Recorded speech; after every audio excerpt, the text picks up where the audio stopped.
الله تعالى وبركاته. بسم الله والحمد لله الصلاة والسلام على أشرف رسول الله وعلى آله وصحبه وسلم. ബഹുമാനപ്പെട്ട ഗുരുനാഥന്മാരെ, സ്നേഹനിധികളായ വിദ്യാർത്ഥി സുഹൃത്തുക്കളെ, നബിദിനാഘോഷത്തിന്റെ ഈ ദിനത്തിൽ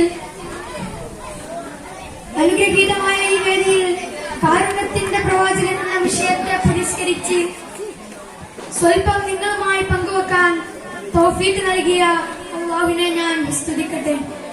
അൽഹംദുലില്ലാഹ്.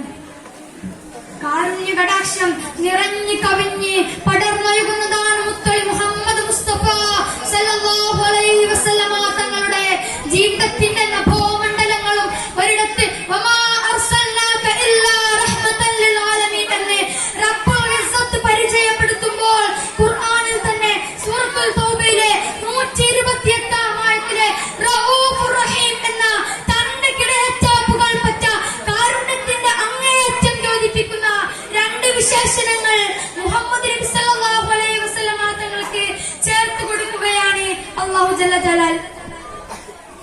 അതേ കാരുണ്യം അത്രമേൽ കാരുണ്യമാണ്. അടുത്ത മുതൽ അന്താരാഷ്ട്രം വരെയുള്ള വിവിധ സ്ഥലങ്ങളിലും മുഹമ്മദ് നബി സല്ലല്ലാഹു അലൈഹി വസല്ലമ തങ്ങൾ പുഷ്കലമാക്കി കാണിച്ചിട്ടുണ്ട്.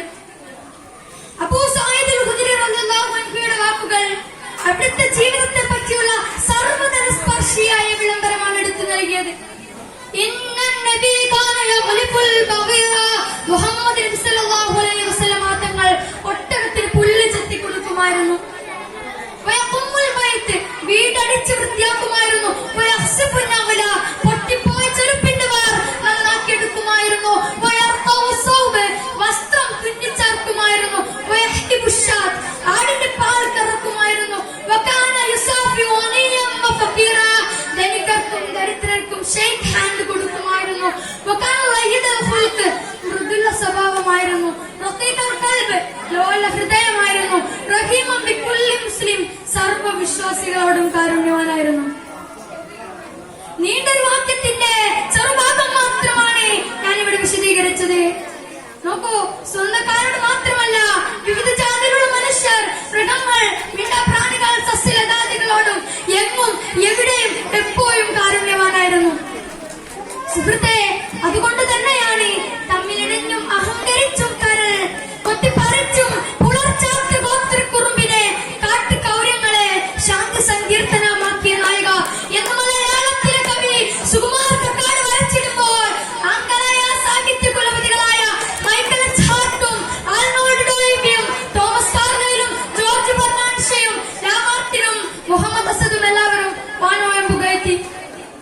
The only one man in the world history, മതപരവും മതേതരവുമായ വിവിധ കാര്യങ്ങളിൽ ഇടപെട്ട് സമ്പൂർണ്ണമാക്കിയ ഒരേ ഒരു നായകൻ എന്നുവരെ പറഞ്ഞു. ദുഷ്മൻസിനെ ബദലേറിയ ഹസ്രത്തിനെ കബീബി മറാബിദോ അഖ്ലാഖി തൽവാർ സമാറ എന്ന ഉറുദു കവിയുടെ വാക്കുകൾ ചേർത്ത് പിടിക്കുമ്പോൾ ഹബീബിന മുഹമ്മദ് മുസ്തഫ സല്ലല്ലാഹു അലൈഹി വസല്ലമ തങ്ങളുടെ കാരുണ്യത്തിൽ സ്വർണ്ണത്തിന്റെ സുഗന്ധം പൂശിയ വേണ്ടി വരുന്നു.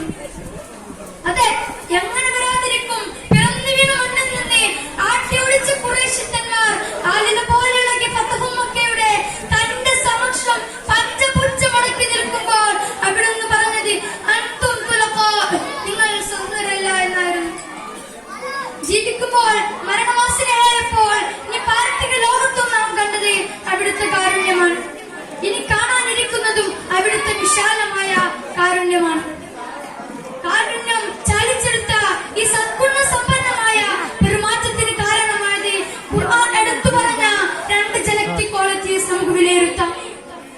ഒന്ന്, മറ്റുള്ളവർ വേദനിക്കുന്നത് മുഹമ്മദ് നബി സല്ലല്ലാഹു അലൈഹി വസല്ലമ തങ്ങൾക്ക് താങ്ങാൻ കഴിയുന്നതിലും അപ്പുറമാണ്. രണ്ട്, മറ്റുള്ളവർക്ക് നന്മ വരാൻ അത്യാർത്ഥിയുള്ളവനാണ്. അതുകൊണ്ട് അവിടുത്തെ പുഷ്പിതമായ കാരുണ്യാധിക്യത്തിൽ പ്രതീക്ഷ കൊണ്ട് ചൊല്ലി ഞാൻ എന്റെ പ്രസംഗം ഉപസംഹരിക്കുന്നു. ഫജുദിയാ റസൂലുള്ളാഹി മിൻകാ ബിറഹ്മതി ലിഅബ്ദി നാസിരിൻ ബിദുനൂബി മുസർബലു. ആഖിറു ദഅവാനാ അൽഹംദുലില്ലാഹി. അസ്സലാമു അലൈക്കും.